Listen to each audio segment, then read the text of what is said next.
हूं आबिद हुसैन शेख, आपका खैर मकदम कर्नाटक एक्सप्रेस में। सबसे पहले नजर आज की हेडलाइंस पर।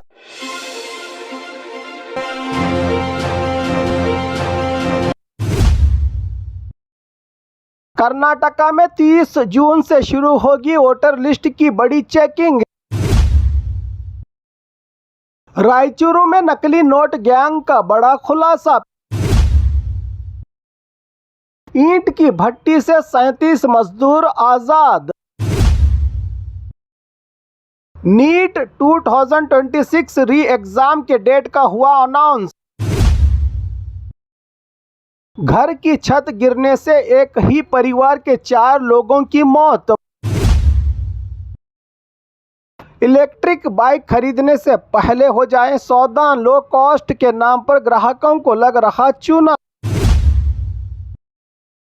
6 महीने बाद कब्र से निकाली गई व्यक्ति की लाश। बेलगाम में फिर भड़का कर्नाटका महाराष्ट्र सरहदी विवाद। खबरें विस्तार से।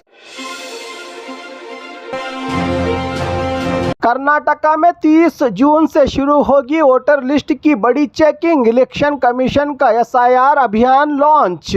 सेंट्रल चुनाव आयोग ने वोटर लिस्ट की special intensive revision SIR process का तीसरा फेज ऑफिशियली अनाउंस कर दिया है। इस बार कर्नाटका समेत देश के 19 राज्यों में वोटर लिस्ट की स्पेशल चेकिंग और सुधार का काम होगा। कर्नाटका में यह प्रोसेस 30 जून से 29 जुलाई तक चलेगी। इसका मकसद वोटर लिस्ट को साफ और अपडेट करना बताया जा रहा है। इलेक्शन कमीशन की ओर से फेक वोटर्स, 2 जगह नाम रखने वाले लोग, मर चुके वोटर्स और दूसरी जगह शिफ्ट हो चुके लोगों के नाम हटाए जाएंगे। इलेक्शन कमीशन घर घर जाकर वेरिफिकेशन करेगा और 18 साल से ज़्यादा उम्र के वैलिड वोटर्स का डाटा कलेक्ट करेगा। पहले बिहार और वेस्ट बंगाल में ये प्रोसेस चल चुकी है, जहां कई गड़बड़ियां सामने आई थी। कमीशन का कहना है कि एक ही व्यक्ति के मल्टीपल वोटर्स आईडीज और डुप्लीकेट एंट्रीज पर सख्त एक्शन लिया जाएगा ताकि चुनाव प्रक्रिया और ज़्यादा ट्रांसपेरेंट और फेयर बन सके, कहा है इलेक्शन कमीशन ने। एसआईआर को लेकर कई जगह विरोध भी देखने को मिल रहा है, पर होना तो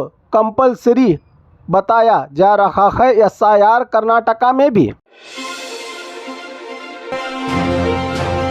रायचूरू में नकली नोट गैंग का बड़ा खुलासा। पेट्रोल पंप पर फेक करेंसी चलाते हुए 2 आरोपी गिरफ्तार। रायचूरू जिले के सिरवार तालुका के कल्लूर गांव में नकली नोट इस्तेमाल करने का बड़ा मामला सामने आया है। 29 अप्रैल की रात 2 आरोपी बाइक पर पेट्रोल भरवाने के बाद 100 रुपये का फेक नोट देकर धोखा देने की कोशिश कर रहे थे। पेट्रोल पंप स्टाफ को नोट पर शक हुआ, जिसके बाद ओनर और मैनेजर को तुरंत जानकारी दी गई। जब दोनों व्यक्तियों की तलाशी ली गई तो उनके बैग से भारी मात्रा में नकली नोट बरामद हुए। पुलिस को सूचना मिलते ही सिरवार पुलिस ने तुरंत एक्शन लेकर दोनों आरोपियों को गिरफ्तार कर लिया है। पकड़े गए आरोपी रायचूरू के मुर्तुजा और यूसुफ बताए जा रहे हैं। इनके नाम जांच में यह भी सामने आया है कि मुर्तुजा पहले भी एक फाइनेंस कंपनी के नाम पर लोगों से पैसा जमा करके फरार हो चुका था। पुलिस को शक है कि इस फेक करेंसी नेटवर्क के पीछे एक और बड़ी गैंग काम कर रही है, जिसकी जांच और तलाशी में जुटी है पुलिस, कहा संबंधित अधिकारियों ने। ईंट की भट्टी से 37 मजदूर आजाद। उड़ीसा के परिवारों से जबरदस्ती करवाया जा रहा था काम। विजयनगर जिला के होसपेट तालुका के नंदीबंडी गांव में ईंट की भट्टी पर मजदूरी कर रहे उड़ीसा के 37 मजदूरों को जिला प्रशासन ने रेस्क्यू किया है। इनमें 10 बच्चे, 11 महिलाएं और 16 पुरुष शामिल हैं। जांच में सामने आया है कि भट्टी मालिक श्रीनिवास ने हर परिवार को 40,000 रुपये एडवांस देकर उड़ीसा से लाया था और उनसे ज़बरदस्ती काम करवाया जा रहा था। मजदूरों को न ठीक से खाना मिल रहा था और न ही बुनियादी सुविधाएं। हर परिवार को 500 रुपये सिर्फ हफ्ते के दिए जा रहे थे। मजदूरों का आरोप है कि 6 महीने का काम बोलकर लाया गया था इन्हें उड़ीसा से, लेकिन बाद में उन्हें वापस जाने नहीं दिया गया। बाहर की दुनिया से दूर रखने के लिए सिक्योरिटी गार्ड भी लगाए गए थे। इनके आसपास एनजीओ की सूचना पर जिला प्रशासन और पुलिस ने रेड करके सभी मजदूरों को बचाया है और उन्हें सुरक्षित तौर पर उड़ीसा भेज दिया। इस मामले में भट्टी मालिक श्रीनिवास महादेव राव और वेंकट प्रसाद के खिलाफ एफआईआर दर्ज की गई है की जानकारी दी जिला अधिकारियों ने। नीट 2026 री एग्जाम के डेट का हुआ अनाउंस्ड। पेपर लीक के बाद अब 21 जून को दोबारा होगी परीक्षा। नीट 2026 पेपर लीक मामले के बाद एनटीए ने री एग्जाम की नई तारीख का ऐलान कर दिया है। अब नीट की दोबारा परीक्षा 21 जून 2026 को होगी।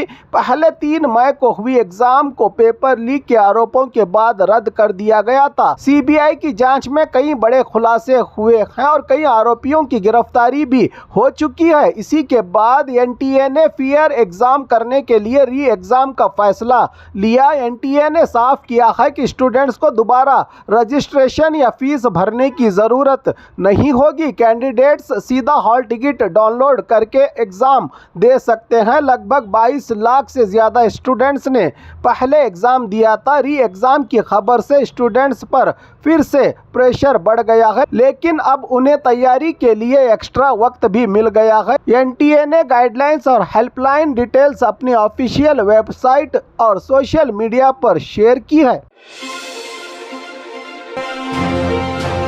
घर की छत गिरने से एक ही परिवार के 4 लोगों की मौत। मंत्री एमबी पाटिल ने किया दौरा। बीजापुर में बारिश का कहर। बीजापुर जिला सिंदगी आलमेल तालुका के मुरटगी गांव में तेज बारिश एक बड़ा हादसा ले आई। किराए के घर की छत गिरने से एक ही परिवार के 4 लोगों की दर्दनाक मौत हो गई। मरने वालों में गुरुनाथ बड़ेगर 35 वर्षीय, उनकी पत्नी ज्योति 28 वर्षीय और 2 बेटियां कालम्मा 13 वर्षीय और कीर्ति 9 साल की बच्चियां शामिल हैं। मरने वालों में बताया जा रहा है कि परिवार अपने पुराने घर की मरम्मत के चलते एक किराए के मकान में रह रहा था। रात को सोते वक्त अचानक छत गिर गई और पूरा परिवार मलबे के नीचे दब गया। गुरुनाथ की मां और बेटा दूसरे घर में सोने की वजह से बच गए। हादसे के बाद पुलिस और फायर ब्रिगेड ने मौके पर पहुंचकर रेस्क्यू ऑपरेशन चलाया। पूरा गांव गम और मातम में डूब गया है। इस हादसे के बाद जिला इंचार्ज मंत्री doctor MB Patil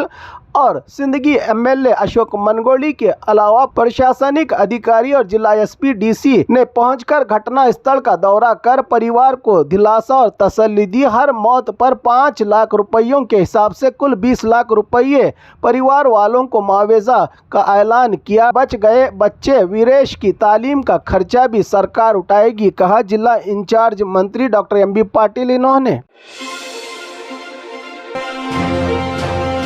electric bike खरीदने से पहले हो जाए सावधान। लो कॉस्ट के नाम पर ग्राहकों को लग रहा चूना। इलेक्ट्रिक बाइक खरीदने वाले कस्टमर्स के लिए बड़ी वार्निंग सामने आई है। कर्नाटका में कई जगह बिना रजिस्ट्रेशन, बिना इंश्योरेंस और बिना प्रॉपर अप्रूवल के ईवी बाइक्स बेची जा रही हैं। नो लाइसेंस नो रजिस्ट्रेशन जैसे दावे करके लोगों को गुमराह किया जा रहा है। मंडिया के नंजुंडा नाम के व्यक्ति ने हरियाणा बेस्ड ईवी कंपनी के खिलाफ कंप्लेंट दर्ज करवाई है। उनका आरोप है कि कंपनी और कुछ प्राइवेट शोरूम्स सरकारी रूल्स तोड़कर इलीगल ईवी बाइक्स बेच रहे हैं। कंप्लेंट देने के बाद भी आरटीओ, पुलिस और जिला कलेक्टर ने अब तक कोई सख्त एक्शन नहीं लिया। कानून के मुताबिक सिर्फ वही लो स्पीड ईवी बाइक्स बिना रजिस्ट्रेशन चल सकती है जिनकी स्पीड 25 किलोमीटर पर आवर से कम हो और वेट लिमिट रूल्स के अंदर हो। लेकिन कई कंपनीज हाई स्पीड बाइक्स को भी लाइसेंस फ्री बोलकर बेच रहे हैं। एक्सपर्ट्स का कहना है कि ऐसे बाइक्स में सुरक्षा की गारंटी भी नहीं होती है। एक्सीडेंट होने पर इंश्योरेंस और लीगल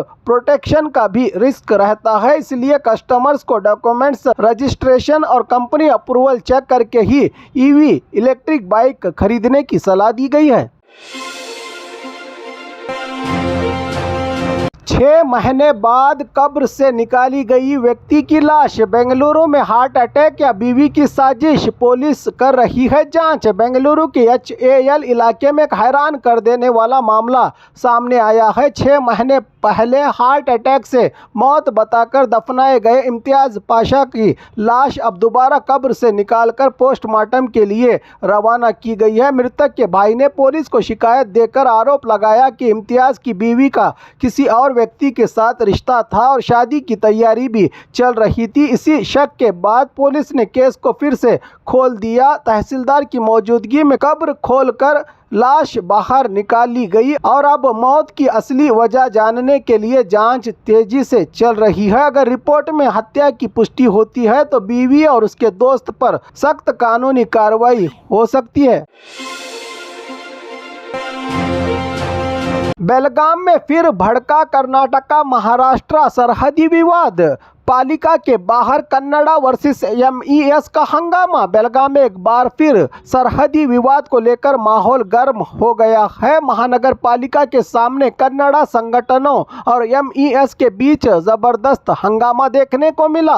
कन्नड़ा पक्ष के कार्यकर्ता बेलगाम कर्नाटका का अटूट एक हिस्सा है और महाजन रिपोर्ट ही फाइनल है जैसे नारे लगाते हुए सड़कों पर उतर आए। वहीं MES सदस्यों ने इस प्रस्ताव का विरोध किया जो महानगर पालिका में पास किया जा रहा था, जिसके बाद महानगर पालिका की मीटिंग ही लड़ाई के मैदान में बदल गई। सैकड़ों कन्नड़ा संगठन के लोग पालिका के बाहर जम गए और चेतावनी दी कि अगर बेलगाम को कर्नाटका का हिस्सा मानने वाला प्रस्ताव पास नहीं हुआ तो आंदोलन और तेज होगा। पुलिस ने सुरक्षा बढ़ा दी और कुछ प्रोटेस्ट करने वालों को हिरासत में भी लिया गया। मेयर ने कहा कि मामला सुप्रीम कोर्ट में होने की वजह से सरकार की राय लेकर ही आगे फैसला लिया जाएगा। लेकिन बेलगाम में फिर से कन्नड़ा मराठी तनाव बढ़ने से राजनीतिक माहौल गर्म हो गया है। और खबरों के लिए देखते रहिए कर्नाटक एक्सप्रेस।